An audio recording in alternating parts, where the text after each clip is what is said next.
ಮುಖಂಡರು ಪ್ರಸನ್ನ ಆಗಿಯಾಗಿ ಇದನ್ನು ಮಂಜಯ್ಯ ಎಲ್ಲ ಟೀಮೇ ಇಟ್ಬಿಡಿ. ಹೋಯ್ತು ಸಂಜೆ ನಾನು 6:30 ಗಂಟೆ ಸಿ ಎಂ ಮನೆಗೆ ಹೋದೆ. ಯಡಿಯೂರಪ್ಪನವ್ರು ಸಿ ಎಂ ಸುಮ್ಮನೆ ಕೂತಿದ್ವಿ. ಅವ್ರೇನು ಮಾತಾಡೋದು ಕಮ್ಮಿನೇ ಆಗ ಸ್ವಲ್ಪ ಮಾತಾಡೋದು ಅಷ್ಟೇ. ಮಿನಿಸ್ಟ್ರು ನಾನು ಮಂತ್ರಿ ನಮ್ಮ ಮೇಲೆ ತಗ್ಬಿಡ್ಲ ಬಜೆಟಿಂದ ಕೊನೆಗೆ ಅದೊಂದು ಸೇತುವೆ ಬೆಳಿಗ್ಗೆ ಅರ್ಜಿ ಕೊಟ್ಟರಲ್ಲಿ ಎಂತ ಆಯ್ತು ಅದೊಂದು ಸೇರಿಸ್ಬೇಕಾಗಿತ್ತು. ಒಂದೇ ನನ್ನ ಭಾಷೆಯಲ್ಲಿ ನಾನು ಅವ್ರ ಭಾಷೆ ಏನ್ರಿ ಎಷ್ಟು ಬೇಕು ಅದಕ್ಕೆ? ಅದಕ್ಕೆ 180 ಕೋಟಿ ಬೇಕು.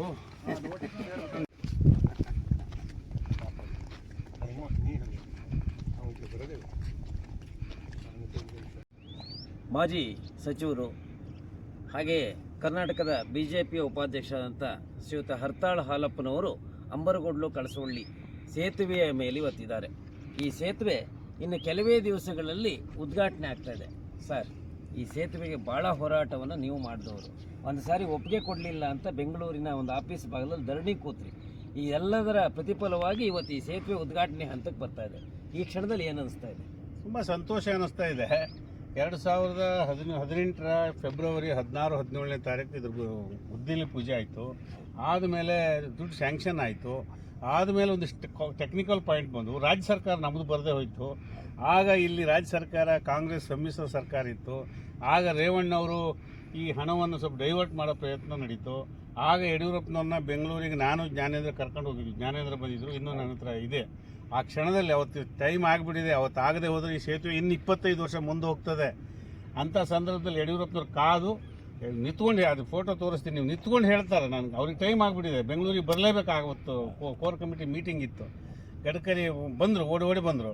ಇವರು ಓಡಿ ಮತ್ತೆ ಬಂದು ಹತ್ತಿದ್ರು. ಜ್ಞಾನೇಂದ್ರ ನಾನು ಮತ್ತೆ ಅಲ್ಲೇ ಇದ್ದು ಕನ್ವಿನ್ಸ್ ಮಾಡಿ ಬಂದ್ವಿ. ಹೀಗೆ ಯಡಿಯೂರಪ್ಪನವರ ದೊಡ್ಡ ಶ್ರಮದಾನ ಇದೆ. ಅದ್ರ ಮಧ್ಯೆ ಒಂದು ಆಗೋಯ್ತು. ಇದಕ್ಕೆ ಕಾಗರಸು ಸರ್ವೆ ನಂಬರ್ಲ್ಲಿ ಬರುತ್ತೆ ಈ ಸೇತುವೆ. ಅದು ಅಭಯಾರಣ್ಯದಲ್ಲಿ ಸೇರ್ಕೊಂಡ್ಬಿಟ್ಟಿದೆ, ಶರಾವತಿ ಅಭಯಾರಣ್ಯದಲ್ಲಿ. ಅದಕ್ಕೆ KPC ಅವರು ಒಂದು ಪರ್ಮಿಷನ್ ಕೊಡದೆ ತತ್ತಾಯಿಸ್ಬಿಟ್ರು. ಅದು ಸಿಗದಿದ್ರು ಆಗಲ್ಲ. ಅವತ್ತು 3 ಗಂಟೆ ಒಳಗೆ ಕೊಡಬೇಕು, ಸೇತುವೆ ಆಗ್ತದೆ. ಎಲ್ಲ ಆಗಿವು ಟೆಕ್ನಿಕಲ್ ಪ್ರಾಬ್ಲಮ್. ಆಗ ನಾವು ಕೊಡದಿದ್ರೆ ಅಂತ 17 ದಿನ ಆಗಿದೆ. ಕೊಟ್ಟು ಹೋಗಿ KPC ಬಾಗಿಲಿಗೆ ಧರಣಿ ಕೂತ್ಕೊಂಡೆ ನಾನು ಒಬ್ಬನೇ. ಅಷ್ಟೊತ್ತಿಗೆ ನೀವೆಲ್ಲರೂ ಊರಾಗಿದ್ದವರು ಸಾಗರದವರೆಲ್ಲ ಬಂದು ಸೇರಿಬಿಟ್ರೆ 2-3 ತಾಸಲ್ಲಿ 100 ಜನ ಆಗೋದ್ರು.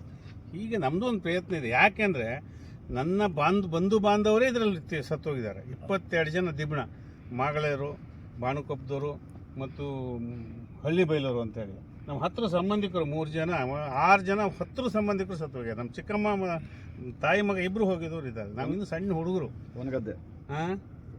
ಒನಗದ್ದೆಯವರು ಇದೆ. ಇದೇ ಸಂದರ್ಭದಲ್ಲಿ ಒಂದು ಮಾತು ಏನಿದೆ ಅಂದರೆ, ಭಾಳ ಜನ ಒಂದು ಗಾದೆ ಹೇಳ್ತಿದ್ರು, ಹೊಳೆ ಬಾಗಿಲಿ ಸೇತುವೆ ಆಗೋದು ಒಂದೇ, ಕುಚಿಗೆ ಭತ್ತ ಹುಟ್ಟೋದು ಒಂದೇ ಅಂತ. ಇದು ಭಾಳ ಜನ ಹೇಳಿದ್ದಾರೆ, ಭಾಳ ವೇದಿಕೆಯಲ್ಲೂ ಹೇಳಿದ್ದಾರೆ. ಅವ್ರಿಗೆ ಏನಾದ್ರು ಈ ಸಂದರ್ಭದಲ್ಲಿ ಒಂದು ಉತ್ತರ ಹೇಳಕ್ಕೆ? ಅವರಿಗೆ ಉತ್ತರ ಸೇತುವೆ ಕಟ್ಟಿ ನಿಲ್ಲಿಸಿದ್ದೆ ಉತ್ತರ. ಇದಾದ್ಮೇಲೂ ಎಲೆಕ್ಷನ್ ಸ್ಟಂಟು ಅಂತ ಹೇಳಿದರು. ಆಕೋರ್ಗು ನಾನು MLA ಆಗಿಬಿಟ್ಟೆ ಗ್ರಹಚಾರಕ್ಕೆ, ಒಳ್ಳೇದಕ್ಕೋ ಕೆಟ್ಟದಕ್ಕೋ. ನಾನೊಂದು ಫಾಲೋ ಅಪ್ ಮಾಡೋಕ್ಕೆ ನನಗೊಂದು ಇದಾಗೋಯ್ತು. ಯಡಿಯೂರಪ್ಪನವ್ರು ಕೂಡ ಹೇಳಿದ್ರು, ಹಾಲಪ್ಪ ಗೆದ್ದಿದ್ದಾನೆ ಅಂದರೆ ಈ ಸೇತುವೆಯಿಂದ ಅಂತೇಳಿ ಗಡ್ಕರಿ ಅವರಿಗೆ ಹೇಳಿದ್ದು ನಂಗೆ ನೆನಪಿದೆ. ಜ್ಞಾನೇಂದ್ರ ಇದ್ದರು ಸಾಕ್ಷಿ. ಹೀಗೆ ಅವ್ರಿಗೇನು ಉತ್ತರ? ಸೇತುವೆ ಕಟ್ಟಿದ್ವಲ್ಲ, ಉತ್ತರ ಹೇಳ್ತಾರೆ ಅವರು. ಮತ್ತೆ ಸಂದರ್ಭದಲ್ಲಿ ಈ ಸೇತುವೆ ಉದ್ಘಾಟನೆ ಆಗುತ್ತೆ, ನಂತರ ಹಾಲಪ್ಪನವ್ರಿಗೆ ಒಂದು ಸೋಲ್ ಬರುತ್ತೆ. ಆ ಸೋಲಿಗೆ ಏನಾದ್ರು ಈ ಸಂದರ್ಭದಲ್ಲಿ ಒಂದು ಉತ್ತರ ಹೇಳಕ್ಕೆ ಬಯಸ್ತೀರಾ? ಅಲ್ಲ, ಅದು ರಾಜಕೀಯದಲ್ಲಿ ಸೋಲು ಗೆಲುವು ಎಲ್ಲ ಇದೆ. ಎಲ್ಲರೂ ಸೋಲ್ತಾರೆ, ಎಲ್ಲರೂ ಗೆಲ್ತಾರೆ. ಎಂತೆಂಥ ಇಂದಿರಾ ಗಾಂಧಿಯವ್ರು ಸೋತಿದ್ದಾರೆ, ವಾಜಪೇಯಿ ಅವ್ರು ಸೋತಿದ್ದಾರೆ, ನಮ್ಮದೇ ಯಡಿಯೂರಪ್ಪನವ್ರು ಸೋತಿದ್ರು, ಬಂಗಾರಪ್ಪನವ್ರು ಸೋತಿದ್ರು, SM ಕೃಷ್ಣ ಸೋಲು, ಕಾಗೋಡು ತಿಮ್ಮಪ್ಪನವ್ರು 6 ಬಾರಿ ಸೋತಿದ್ದಾರೆ. ಹಾಗೆ ಸೋಲಿಗೂ ಅಭಿವೃದ್ಧಿಗೇನು ಸಂಬಂಧ ಇಲ್ಲ. ಆ ಲೆಕ್ಕದಾಗ ಇಲ್ಲಿ ಜನ ನೀವೆಲ್ಲ ಹೇಳಿದ್ದಿ ನಂಗೆ ನೆನಪಿದೆ. ಇನ್ನು ಇದು ಸೇತುವೆ ಕಟ್ಕೊಡಿ, ಮನೇಲಿ ಫೋಟೋ ಇಡ್ತೀವಿ ಅಂತ ಹೇಳಿದ್ವಿ. ಮನೇಲಿ ಫೋಟೋ ಇಡ್ತೀವಿ ಯಡಿಯೂರಪ್ಪಂದು, ನಿಮ್ಮದು ಇಡ್ತೀವಿ ಅಂತ ಹೇಳಿದರು. ಮತ್ತು ನನಗೇನು ಸಮಾಧಾನ ಅಂದರೆ, ಈ ಹೋರಾಟದಲ್ಲಿ ಎಲ್ಲ ಸಂದರ್ಭದಲ್ಲೂ ನಾನು ಭಾಗವಹಿಸಿದ್ದೆ. ಯಡಿಯೂರಪ್ಪನ ಮುಖ್ಯಮಂತ್ರಿ ಆಗಿದ್ದ KPC ಇಲ್ಲಿ ಬಜೆಟಿಗೆ ಸೇರಿಸುವಾಗಲೂ ನಾನಿದ್ದೆ.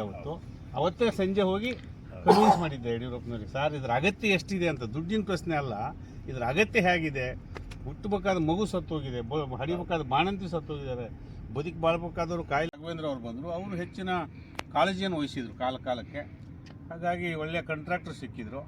ಅದರ ಮಧ್ಯೆ ಕೊರೋನಾ ಬಂತು. ಇದೆಲ್ಲದರ ಮಧ್ಯೆ ಕೂಡ ಈ ಸೇತುವೆ ಇವತ್ತು ತಲೆ ಎತ್ತಿ ನಿಂತಿದೆ. ಈ ಹೋರಾಟದಲ್ಲಿ ವೈಯಕ್ತಿಕವಾಗಿ ನಾನು ಕೂಡ ಭಾಗವಹಿಸಿದ್ದೆ.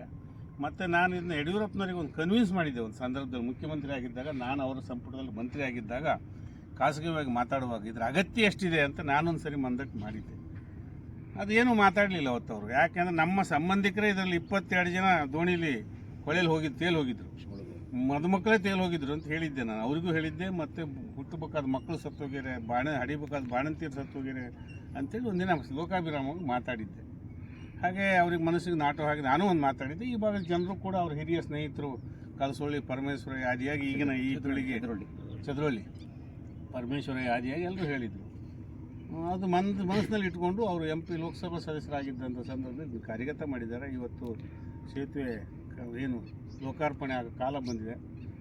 ಇದಕ್ಕೆ ಯಡಿಯೂರಪ್ಪನವರಿಗೆ, ರಾಘವೇಂದ್ರ ಅವರಿಗೆ, ಈ ಹೋರಾಟಗಾರರೆಲ್ಲರಿಗೆ ಮತ್ತು ಈಗಿನ ಯುವ ಪೀಳಿಗೆ, ಈಗ ನಮ್ಮ ಸಮಕಾಲೀನರು, ನಮ್ಮ ನಂತರದ ಸಮಕಾಲೀನರೆಲ್ಲ ಹೋರಾಟ ಮಾಡಿದ್ದಾರೆ, ಅವರಿಗೂ ಕೂಡ ನಾನು ಅಭಿನಂದನೆ ಹೇಳ್ತೇನೆ. ಬೇಗ ಮುಕ್ತವಾಗಲಿ. ಇನ್ನೇನು 1-2 ತಿಂಗಳಲ್ಲಿ ಮುಗೀತದೆ.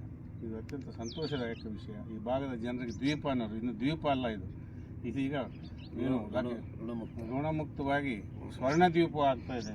ಆಗಲಿ ಅಂತೇಳಿ ಭಗವಂತನಲ್ಲಿ ಪ್ರಾರ್ಥನೆ ಮಾಡ್ತೇನೆ. ಸಿಂಗದೂರು ಚಾಮುಂಡೇಶ್ವರಿಗೆ ಪ್ರಾರ್ಥನೆ ಮಾಡ್ತೇನೆ.